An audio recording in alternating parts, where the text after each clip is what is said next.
Controlled है। इसके अलावा अब ये नई शेप में आप देख सकते हैं, fully kitted, fully body camouflage colour के साथ हमारे पास कार वेरिएंट में भी है, रैप्टर शेप के अंदर भी है।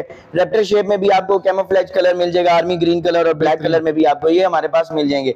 इसी के साथ साथ यहाँ पर भी आपको नजर आ रही होंगी पैरेट ग्रीन या नियॉन कलर की स्कीम, बिल्कुल ये मॉडल्स भी मिलेंगे। और साथ ही साथ 150 टू 200 सीसी कैटेगरी के अंदर आपको बहुत सारे और डिफरेंट मॉडल वेरिएंट्स भी अली खान ऑटो कंपनी पे मिलने वाले हैं। ये तमाम वो एटीवी क्वाड बाइक्स है जिनको आप, जैसा कि मैंने पहले भी बताया कि off roading purpose, on road, indoor, outdoor कहीं भी आप इनको राइड कर सकते हैं। अपने बच्चे मतलब जब फैमिलीज इकट्ठी होती हैं, कजन्स वगैरह इकट्ठे होते हैं, तो उनके लिए एक बेहतरीन राइड है जिसको 2-3 बच्चे तो एक साथ बैठ के भी इंजॉय कर सकते हैं और अपनी राइड को इतना एक इंजॉय करेंगे कि आपके सर का जो दर्द और बुखार बने हुए हैं वो साइड पे हो जाएगा। तो इसके अलावा अब मैं डर्ट बाइक्स के ऊपर आ जाता हूँ।